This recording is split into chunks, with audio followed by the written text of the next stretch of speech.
Welcome to Transfer Portal Season Day 2. You're locked on.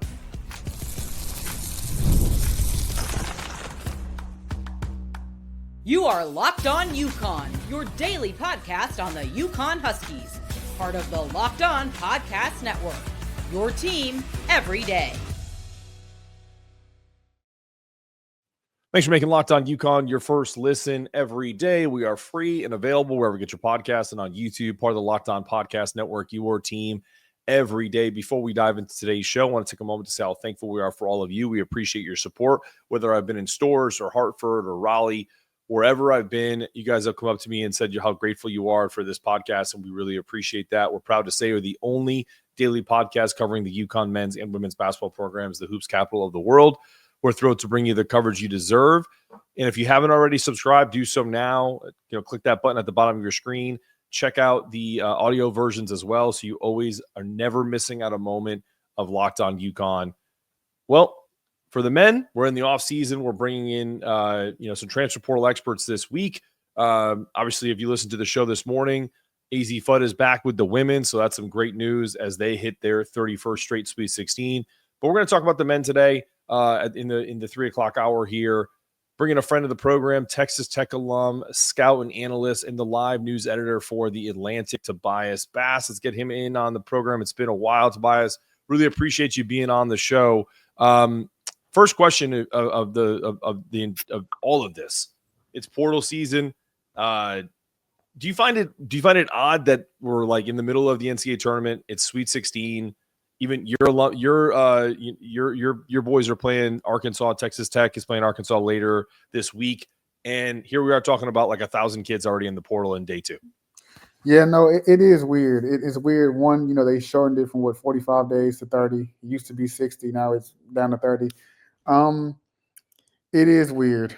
I do think that they probably need to come up with a better timeline, because you have dudes like Scottie Pippen Jr.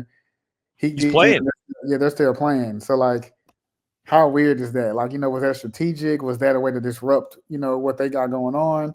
I feel like they should be able to get in, because they should be able to, if you've lost, obviously you can get in, but they need to be able to maybe extend it, or there needs to be some type of gap, because this year the dates are just weird. There are so many things surrounding the transfer portal, the revenue sharing, the portal, the NBA draft, getting in and out. You shortened it to 30 days.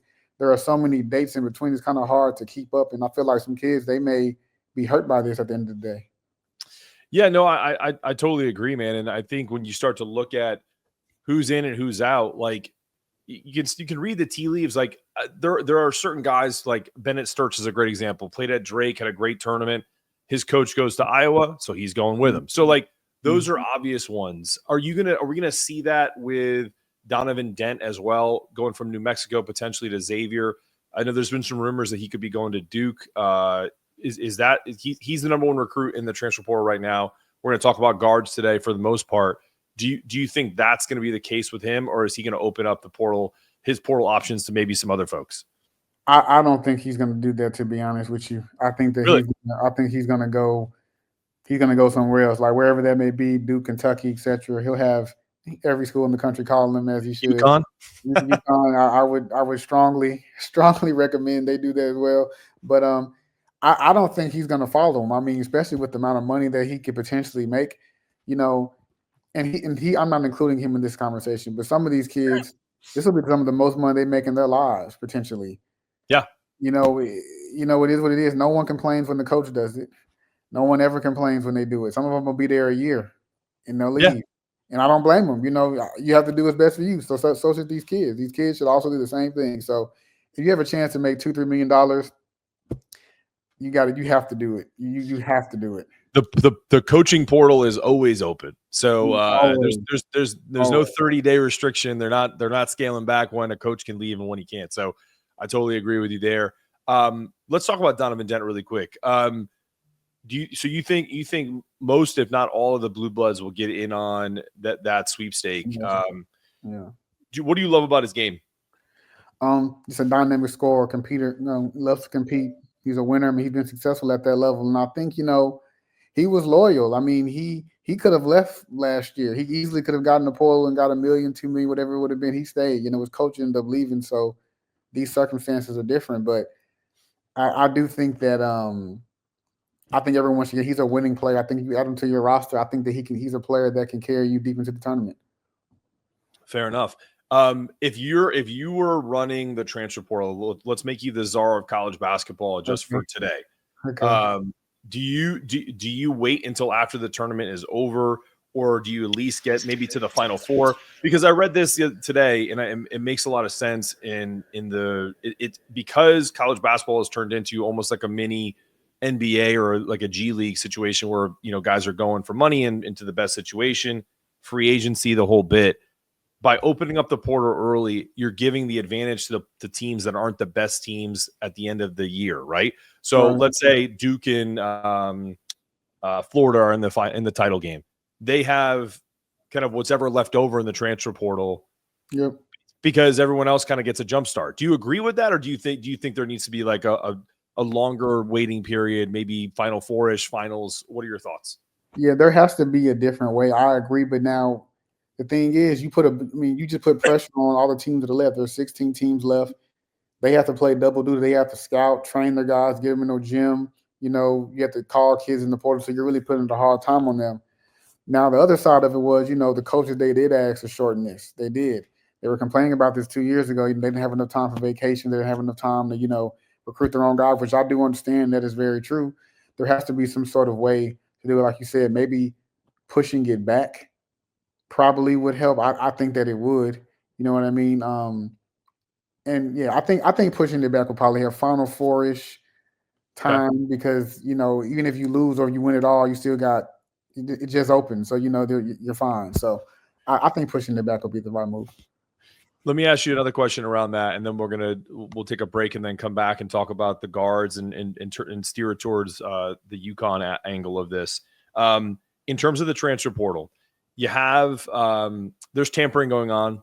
Everyone does it. I don't want to hear about your team. We do it the right way. Bull, you know what? Yeah. So does it really matter? Like, guys are talking to teams already. Like, if Donovan Dent wants to go to Duke, I'm sure him and John Shire and his staff have talked, regardless of them being in the Sweet 16. If he's trying to go to Houston, Kelvin Sampson's talking to him, etc. So, like, does it matter as much, or do you feel like that it's kind of almost a exercise in futility? The guys are going to go where they want to go. Yeah, I mean, some of it is obvious, right? Kid gets in, he has a do not contact tag. What does that really mean? Like, clearly, or have some idea, right, of where you're going. Even if you're narrowed down to 3 schools, 4 schools, you clearly knew. And I'm not blaming the kid. The kid may have had nothing to do with this. His agent, his mom, cousin, brother, someone probably has talked to some school or schools ahead of this. Why would you even put a do not contact tag if you did? So I think, like, again, everyone's doing a version of cheating. Everyone's trying to get an advantage. I mean, you really can't even monitor it. What are you going to do? Take the kid's phone and see, let me go through your phone and see who you're talking to. You can't do that. So how do you monitor it? You can't. You just got to you got to coach your guys hard. And if I was a coach, I wouldn't be scared if they were going to leave. They were going to leave anyway, whether you coach them hard or not. So just keep it how it is. And you got to love your guys, coach them hard, and you got to have some money. I think that's what it is. You got to have some money for these kids. No, it's totally fair. All right, we're going to take a quick break, and then we're going to steer to the UConn angle of this. Really want to get your take on a few players, knowing what you know about UConn's success over the last two years, even some this year. What we're going to talk about if these guys are fits, and if you think that UConn should go after them, and who maybe you have some thoughts on who they should take in the portal. Coming up after the break. Ever check your bank account and think, where'd all that money go? Between dining out, online shopping, and entertainment, it's easy to lose track. That's where Monarch Money comes in, your personal CFO, giving you the full visibility and control over your finances. Monarch Money isn't just about another budgeting app. It's a complete financial command center. Track all of your accounts, investments, and spending all in one place, so you can just stop managing money and start building wealth. I started using Monarch and was shocked at how much I was spending on food delivery. Now I budget smarter and actually save more. Plus, no more juggling apps. Monarch keeps everything in one place. And if you manage finances with a partner, Monarch makes it easy and seamless, letting you track shared personal accounts, set goals, and stay on the same page without the stress. Take the control of your finances today. Use the code LOCKEDONCollege at monarchmoney.com for 50% off your first year. That's monarchmoney.com, code LOCKEDONCollege for half off your first year.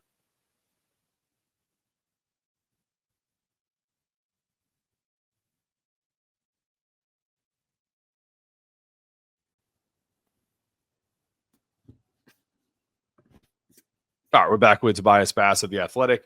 All right, T, let me ask you this question. The first guy that comes to mind who is kind of when I think about what Dan Hurley has done over the last 2 of the last 3 years, winning national championships in both, looking at who their guards have been, working with combo guards who aren't traditional point guards, but can still run their offense in a way that's not, Steph Castle aside, he's going to be rookie of the year this year. Phenomenal get for him. But I look at a guy like Isaac McNeely from Virginia, a guy like that who's 6'4", 6'5", played it for Coach Bennett, who runs a slow down offense. UConn's tempo is very slow, methodical. Doesn't that seem like a perfect fit? Yeah, I think he does make sense. He would definitely be a dude I would target in the portal for sure. I mean, they weren't a bad 3-point shooting team. I think they were at 34.8%, around 100 in the country. Not bad. If you could get better at that for sure. I think they need to get better defensively as far as pressuring the ball, because one thing they weren't good at this year was turning people over. They weren't good at it this year. I think they were in the bottom 150 in that. So getting guards that can get in guys and pressure the ball and defend, I think that'll really help them going forward. But I do like McNeely. I watched him a lot, especially when he was in high school and in college. So I think he is a fit. I mean, and you just mentioned defense. You don't go to Virginia unless you know how to play defense. Right. You can't. You just wouldn't survive. You'd either never play or you'd have to transfer out. So, and I know Tony Bennett's not with the team anymore. He retired, but and I think honestly, Isaac McNeely is probably looking for a team. He went to Virginia coming off of that national championship where he probably thought that he'd be playing in ACC title games and having an opportunity to go to Final Fours, and that just never happened for him at Virginia. So you'd like to think he'd be interested in going to a team that's has some pretty recent success. So that's one target. What about? There's a few others that I thought about, and it's a great comment that you talked about, defensively, because this UConn team was not a traditionally good defensive team. They actually pumped their numbers up big time in the NCAA tournament because they started playing bigger competition, and they held Florida, to 77 points, only 31 in the first half. So they looked the part in that. Do you think that they go with a kid like an Isaiah Coleman from Seton Hall, who they offered in 23, and is kind of more of a project because he's not a perfect, he's not a 42% shooter like McNeely. But what he is a Jersey kid. He's a tough dude. He's 6'5". He can defend. He defended for Shaw and those guys at Seton Hall. Hurley knows him. They offered him as a high school senior. Does that kind of familiarity help? I know that's part of the transfer portal is you want to go to the guys you already have a relationship with and kind of test the waters there. I like him. He's more volume than you probably. He's one of those kids you kind of got to let him. You're going to be scratching your head sometimes. He's going to take bad shots. That's what he is. He can score, though. I do like him. He does fit the part. It's not that he's not good enough, because I think he's more than good enough. I don't know if that's the fit. Championship culture, you probably, it's late in the shot clock. We're trying to get a good shot. That you might have to do a little bit of over coaching with him. And I think he probably wants guys he can kind of plug and play. He's going to coach him. Obviously, that's what he's been doing. But I'm not sure. He will be on the list, though. I think you definitely have to make a call because you recruited him before. But I don't know if that's it. But he's more than good enough, though. Oh yeah, and I also I look at it from the way Dan Hurley is, and he's very superstitious about kind of finding a profile of guys that used to be in his program. Tristan Newton's a great example. Was playing at East Carolina, was a volume shooter, was not efficient, became a little more efficient at UConn, and always stepped up in big games. So I don't know if Isaiah Coleman can be the next Tristan Newton. Maybe initially when I saw that on social media, on X. I was like, no, same reaction that you had. I was just like, doesn't kind of make sense. But then I looked at, that they offered him, and I was just like, all right, they're probably going to kick the tires on him and see what happens and see if that's a possibility. This is another one that I feel like another as we pivot to another player here. I love this player. I think he underperformed at Indiana. He's not a traditional two guard, but I could see Dan Hurley and his staff being like, we need to get bigger and tougher, even if we play, because sometimes they would use Jalen Stewart, who I think is going to enter the transfer portal and leave, at the two guard in the NCAA tournament, in particular against a team like Florida. Mackenzie Mbaku. They offered him. They offered him in 23 as well. He initially went to Duke, and then he decommitted and then went to Indiana. I love his game. He's 6'8". He's 220 pounds. He's built the way a traditional, like an NBA player, like a Micah Peavy had a great year for Georgetown. Very similar build to that. What are your thoughts on that? And again, another guy that they offered, it doesn't not make sense for them to not at least contact him. No, I think you definitely should contact him. I think that maybe, I don't want to say fix, but they probably could fix him per se. They probably could get him to the NBA. He was 12 points, 4 rebounds this year. He shot, like I said, a 3-ball, go up a little bit more. He shot 33%, not terrible. I mean, it's a little under average, but I think he would be good. Though he's big, he's long, athletic. If you walk in the gym and say spot the pro, you would have immediately look at him, just how he's built athletically. So he would definitely be one I could take a look at. One, I want to throw a name out there is Gabriel Pizzotto at Evansville. He's 6'7". He didn't shoot the ball that well, but he's good, though. He's only a freshman. He averaged 15 a game, 4 rebounds, about a little over a steal a game. He can score, though. I think this kid could be an NBA player. He's the best player you never heard of. I'll say that. So, so if UConn fans want to take a look at him, Gabriel Pizzotto played at Evansville. I'll get it. It is Evansville. I understand. But that's kid, okay. Yeah, he's more than good enough, and I would definitely take a look at him. 6'7", can score. I think he's a little better shooter than he shot this year. But I do like him, though. Yeah, and I also think, too, some of this is a little bit of arrogance from a coaching staff, but I do think that the UConn staff looks at guys that shoot in the low 30s, 33, 34%, and go, in our offense, you're going to get a lot more open looks. Yeah, and so, you know what I mean? Like, if you remember the Florida game, they started off 1 for 11. You know how many of those were open looks in that second round? 9. 9 open looks in the first half that they missed, wide open, not even contested. So they have the ability to do that against really good defenses. All right, so 2 more in this segment that I want you to give us your assessment on. One is not a guard, but one is, and we're going to go, and they're both from the same school. So I think if you hear the first one, you'll kind of know where I'm going with the second question. The first one is, he's a New York kid, Nick Boyd. He's a redshirt senior, so he's obviously had a lot of experience, both at Florida Atlantic and San Diego State. Been to a Final Four. Yep. I think he's a not a 6'6" point guard, 6'3", but the kid is, maybe not Donovan Dent caliber, but the kid can fill it up, and he's an adult. Like, you know what I mean? Like, you're not getting a guy that's going to come in here and you have to worry about. That's a plug and play point guard right away. Yeah, I do like Nick Boyd. He's going to have a ton of interest, as he should. Shot 35%, I think, from 3 this year. Yep.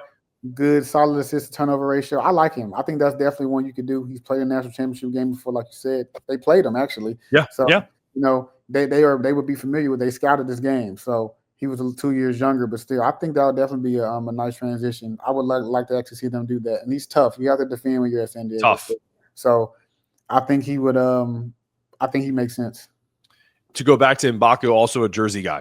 So some of these dots I have to connect, because look, I can call them and ask them. They don't give you much, right? But the reality is, when you start to look at not only players that they've offered or players they played, like a Nick Boyd, you have to kind of see the region that they're from. Like, I love a kid down here in my backyard in Greensboro, Donovan Atwell. I don't think he's leaving the South. You know what I'm saying? Like a 6'5" shooting guard. He shot 42% last year on 7 attempts a game. So I'd love to see him in a UConn jersey, but doesn't make sense. All right, one guy, because we talked about this, and the only reason I'm saying this is because there's been some rumors that Terrace Reed Jr. may end up getting in the transfer portal. I don't know how true that is.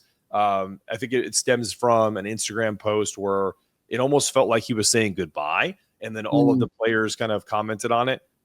So again, all of that is hearsay. You know how that goes. Yeah. But there's a kid in the transfer portal right now from San Diego State. And he was a 0-star athlete that San Diego State got a chance to get their hands on. He was the defensive player of the year in their conference. Magoon Gwath, who's like 6'11", 7 foot. He's a redshirt freshman. The dude is probably one of the better shot blockers you'll see in college basketball. Yeah. We're statistically the best shot blocking team in the country, I think a couple years running here. That makes a ton of sense to me that they go that route because they're losing Samson Johnson. If you lose Terrace Reed and you're bringing in Eric Ryba, you don't really have another backup center or potentially defensive stopper on the back line. Yusuf Singari is likely going to stay unless Terrace stays and maybe he transfers. Yeah. So what are your thoughts on that? I like Magoon. Magoon's very good. His story is incredible. And then too, you look at the last couple of years, Mountain West kids, they're always good when they transfer up. I'll be a little biased here, but Tech did it. Darian Williams, JT Toppin, they're very good. Donovan Dent, wherever he goes, he's going to be amazing. So those kids, they in that league, it's just the way they play. It's very up and down. It has space, kind of has an ACC-ish feel to me, but those kids are always very good when they transfer up. So, and even the kids they get at the D2 level or whatever level they get them from, they're always successful. So I would definitely take a look at Magoon. He's pretty good, and then he's only a freshman, so you would have him for however long he's there. I don't think it'll be too long, but he's definitely one I think you have to make a call on. The other thing too is like coaches talk, and the guys who you respect, typically will give you the lowdown. If the guy goes in the transfer portal, obviously they're going to try to. Brian Dutcher's going to try to get him back, obviously, but if he does decide that UConn's on his short list, Brian Dutcher and Dan Hurley have a great relationship. They have a tremendous amount of respect for each other. So you kind of get the lowdown of what type of player you're going to get. And so I think that's a big piece of this too, whether it's Nick Boyd or Magoon. You don't typically get a guy and then just you take a flyer on him. It's very rare. You know what I mean? So, and the same could go with Isaiah Coleman. I don't think Dan is going to he's not going to poach Isaiah Coleman, but if the guy's going to leave anyway, he may make a call to Shaw and say, listen, if we offer him, let me get your blessing on this because I don't want to screw you over. It's his alma mater too. Right. No, that makes sense. Definitely makes sense. Okay. We're gonna jump to the next segment here and take a quick break. And when we come back, let's get Tobias's NCAA tournament thoughts, his thoughts on UConn's loss to Florida, but also his Texas Tech is still in the running to get to an Elite Eight and potentially a Final Four and everything in between. We'll be right back.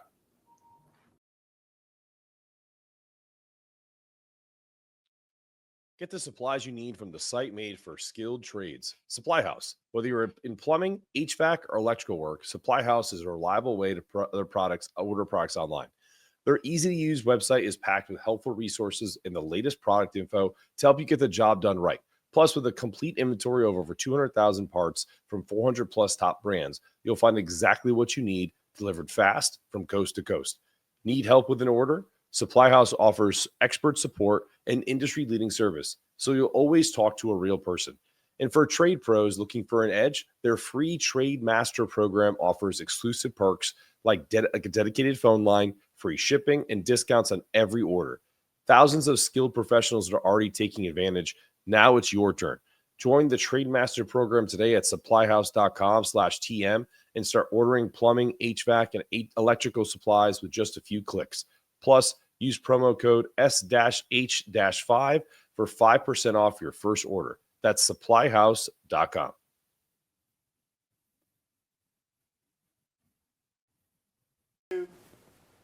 The NCAA Tournament is here, and so is the Bracket Breakdown. Locked On Podcast Network and Amazon Fire TV channels are teaming up to deliver NCAA Tournament coverage like never before. Watch studio shows featuring former players and Locked On's local experts as they guide you through every upset, buzzer beater, and bracket matchup. Stream it all for free on Amazon Fire TV channel. Search Bracket Breakdown to see it all for free. It's your team every day.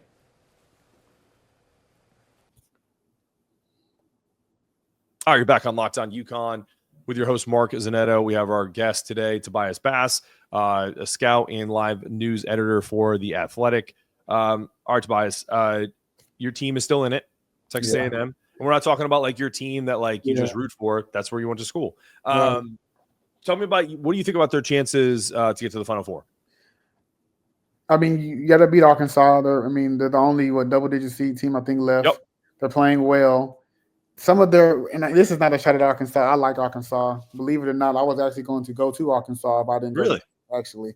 So this is like a little special game for me, I guess. That's funny. Yeah, but they're big. I mean, this is one of the more athletic and tallest team I think Tech's played all year. I think they're the third tallest team left in the field, actually. They're big. So, Tech, they only have two bigs, really. So, foul trouble is something to keep out for. But Arkansas, they were kind of fortunate in this tournament. I mean, Kansas pretty much outplayed them for the majority of that game, and they still beat them. St. John's, how many wide open threes did they miss? You know what I mean? Just so many. But, nevertheless, they're here. So I do think this will be a very competitive game. I think poise is going to be it. I would love to see if Chance McMullen is going to come back. They do need him because they have not shot the ball well at all this tournament. So I think Tech will move on. You do have to play Florida next time Florida moves on, and that's a tough matchup. Anyone can be beat, but I think they have a good chance, though. I do think they have a good chance to make it to the Final Four. Yeah, I do too, man, because when you think about it, and that's what the frustrating thing for UConn fans, when we look at this bracket now, you have Texas Tech and Arkansas. Dude, if you said to me at the beginning of the year, or if I said to you at the beginning of the year, Tobias, you're going to play a 14 seed, an 11 seed, and a 10 seed to get the Elite Eight, you take that in a heartbeat, right? Yeah. So, and listen, Arkansas is not the typical 10 seed. They're playing really well. They have a ton of talent. Yeah. If Arkansas plays to their ability probably all year, they're probably at least a 5 or a 4 seed. Yeah. So I get that. But yeah, it's an interesting thing. But on the UConn side, they lose to Florida. They controlled most of the game except for the beginning. The kind of the in between 30 minutes. They're not the first 4 and the last 4. Or 32 minutes. So I think Florida controlled the game for the most important 8 minutes, most importantly, the last 4 minutes of the game. And were you shocked by that, or like what were your thoughts about that game? By the Florida UConn? Yeah. So UConn I think destroyed them in the paint. They scored. I think it was 51-18, like front court scoring. But guards win you games, and Florida has 3 of them that can give you 20 plus at any given night. And then those 2, at the end of the game, they were just spectacular. So especially Clayton. So when you have guards like that are just able to just score at will, it really puts defense at a tough spot, no matter how good defensively you are, because they're just better. They're just better when they're making shots. Doesn't matter how good the defense is. They're just better offensively. So guards win you championships, and I think Florida, who has better guards in tournament left than them? Probably nobody. So I don't think so. They are in a situation when you have 3 guards that can give you 20. Your odds, I think, of winning just dramatically go up. Yeah, no, and I think that's what was so surprising, even for the most optimistic UConn fan going into that game. Worst shooting game of the year for them. All of a sudden, they're sitting here tied at 31, and then all of a sudden, you're like, "Oh, we're up 6. All right, we're kind of up 4," and then it started to dwindle away. Yeah, and so I don't think UConn fans were upset after they lost. They were kind of like, "Man, we let that one get away. Like we could have took that one." And then you look at the bracket. You got to play Maryland. If you play them, you're playing either Arkansas or Texas Tech to get to the Final Four. The bracket kind of could have opened up for us. But alas, we are not in the tournament anymore. That's where like an older seasoned scoring guard really wouldn't matter. Not calling anyone out, but you get Buddy from St. Mary's. That was ideally when they got him. That was the point. Yeah, like, if we get in the game like this, you're good enough to be able to combat some of this scoring. So I agree. So sometimes role changes are hard. When you go from 6-man to starter, that's a night and day change. Liam's a freshman. He's a very good freshman. No Liam, he's still a freshman.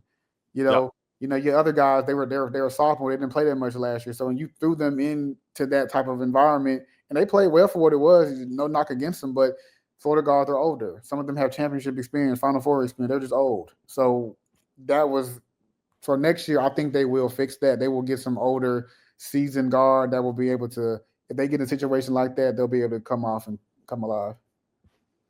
No, I totally agree. I mean, I think Kyle Neptune was on ESPN or CBS. I forget which coverage. And they asked him about teams this year. And he said, Well, look at Creighton. They got 2 guys on that team that are married with kids. So like they're just older. They're just older players, and it's an older game now.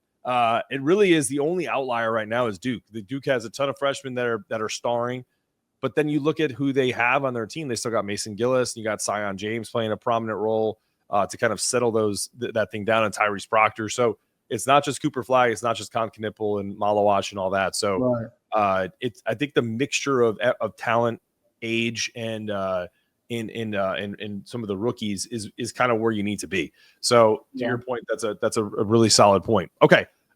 Give me your Final Four prediction and who's winning it all this year.